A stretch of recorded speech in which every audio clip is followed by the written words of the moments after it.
नमस्कार दोस्तों, आपका स्वागत है अपने YouTube चैनल यूनिक में। आज 23 अक्टूबर है और ये नौवां लेक्चर है। 10 question per day current affair और स्टैटिस्टिक्स का। तो चलते हैं, पहला प्रश्न लेते हैं हीट डोम के बारे में।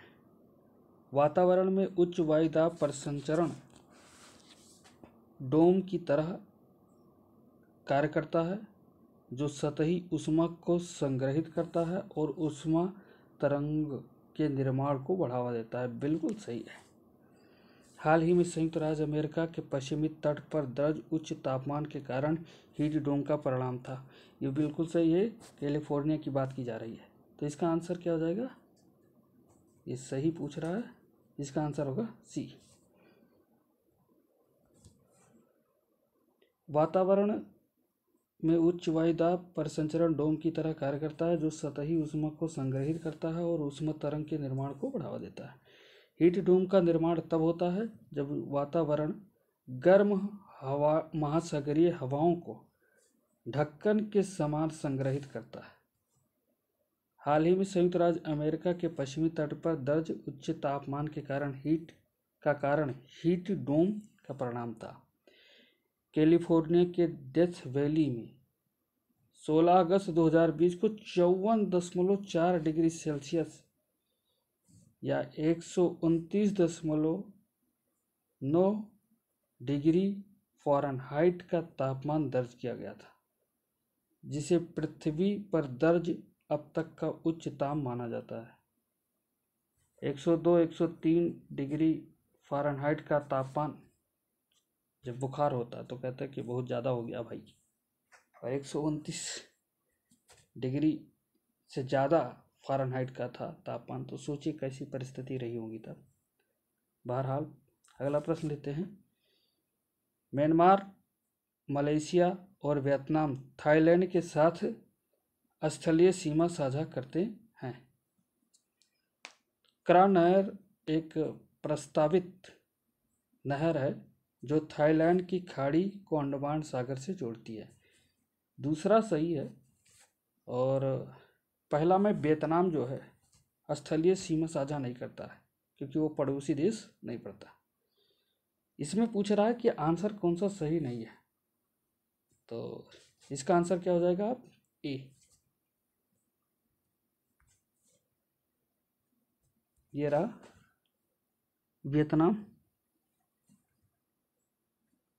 ये कंबोडिया, लाओस, बर्मा जिसे म्यांमार कहते हैं आधुनिक समय में, और ये थाईलैंड।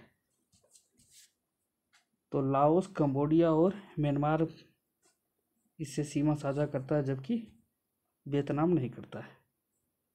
और यहीं पर क्रा नहर की बात की जा रही है जिसे क्रा अस्थमस नहर भी कहा जाता है।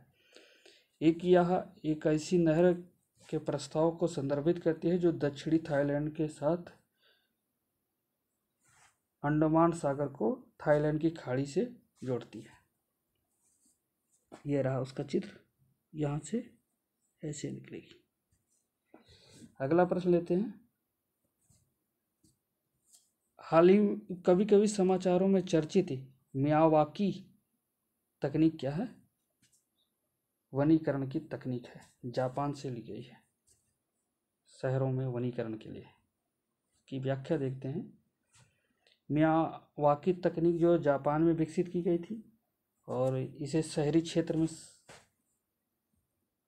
विकास के लिए बनाया गया है। इसका नाम जापानी वनस्पति शास्त्री और पादप पारिस्थितिकी विज्ञानी अकीरा मियावाकी के नाम पर रखा गया है।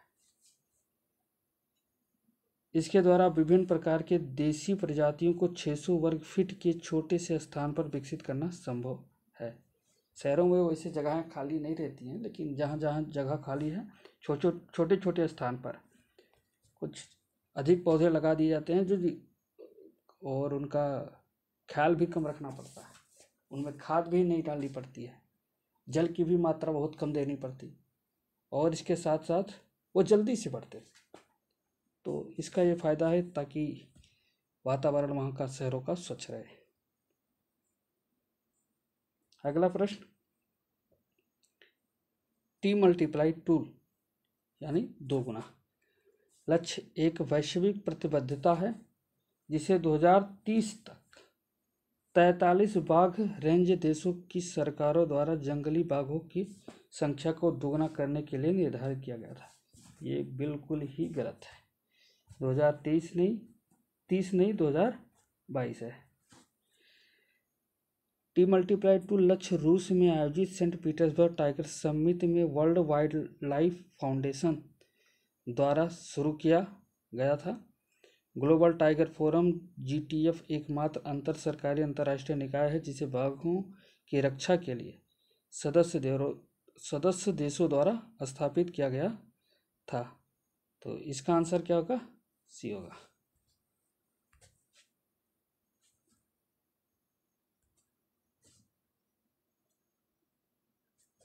इसके तहत 13 बाघ रेंज देशों ने 2022 तक विश्व बाघों की आबादी को दोगुना करने पर सहमति व्यक्त की थी और 2018 के लिए रिपोर्ट जारी की थी भारत ने। उसने अपने 2010 के जो लक्ष्य रखा था 2022 के लिए 2010 में, उससे कई मतलब 2 गुने से ज़्यादा ही पहले अचीव कर लिया है और अभी तो 4 साल बाकी है। अगला प्रश्न लेते हैं। हाल ही में समाचार में चर्चित थ्वाइट्स ग्लेशियर स्थित है अंटार्कटिका। ये इंग्लैंड के बराबर का क्षेत्रफल। अंटार्कटिका में एक विशाल ग्लेशियर तैर रहा है जिसका आकार लगभग ब्रिटेन के समान है, जिसका पिघलना वर्षों से वैज्ञानिकों के लिए चेतावनी का कारण रहा है। अंटार्कटिका के लिए थ्वाइट्स महत्वपूर्ण है क्योंकि यह समुद्र में बर्फ को स्वतंत्र रूप से बहने से पीछे छोड़ देता है। जोखिम की वजह से थ्वाइट्स को अक्सर डूम्सडे ग्लेशियर भी कहा जाता है। अगला प्रश्न, निम्नलिखित में से कौन से सिंधु घाटी सभ्यता स्थल भारत में स्थित है? हड़प्पा नहीं है, राखीगढ़ी हरियाणा बिल्कुल है, धौलावीरा बिल्कुल है, मोहनजोदड़ो बिल्कुल नहीं है, रोपड़ पंजाब बिल्कुल है। तो इसका आंसर क्या हो जाएगा? छठे का सी।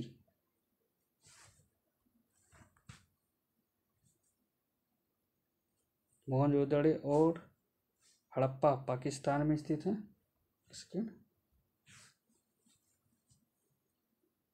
और भारत के स्थल कौन से हैं? लोथल, धौलावीरा जो कि गुजरात में है, हरियाणा में राखीगढ़ी, पंजाब में रोपड़, राजस्थान में कालीबंगा और बालाथल। अगला प्रश्न, एक सेकंड। विशेषज्ञ के अनुसार कालीबंगा के बारे में निम्नलिखित में से कौन सा से कथन सही है या है?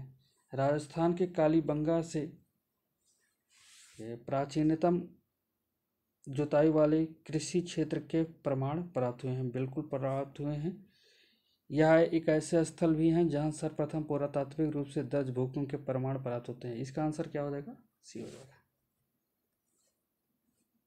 कालीबंगा के उत्खनन को डॉक्टर बी लाल द्वारा किया गया था। अगला प्रश्न, ऐहोल शिलालेख को भारतीय वास्तुकला के उद्गम स्थल के रूप में जाना जाता है। इसकी किसके शासकों ने करवाया था? इसका आंसर क्या होगा? ए। ऐहोल चालुक्यों की प्रथम राजधानी थी जहां उन्होंने 6वीं शताब्दी ईसा पूर्व के कई मंदिरों का निर्माण किया गया था। ऐहोल से कई शिलालेख प्राप्त हुए हैं, लेकिन मेगुटी मंदिर में जो शिलालेख प्राप्त हुए हैं वह ऐहोल शिलालेख के रूप में लोकप्रिय हैं, जिसका भारत के इतिहास में महत्वपूर्ण स्थान है। यहाँ पे एक और करेक्शन किया जा सकता है। ईसा पूर्व 6वीं शताब्दी ईसा पूर्व की बात की जा रही है, वो गलत है। 6वीं शताब्दी ईस्वी है। ठीक है। पुलकेशिन द्वितीय द्वारा जारी किया गया ऐहोल शिलालेख उनका शासनकाल के विवरण प्रस्तुत करता है। अगला प्रश्न, बारडोम-छम के बारे में। बारडोम-छम अरुणाचल प्रदेश का एक लोक नृत्य है। यह अच्छाई और बुराई की कहानियों पर आधारित है। इसमें कलाकार विभिन्न जानवरों के मुखौटे पहनते हैं। इसका आंसर क्या होगा? डी।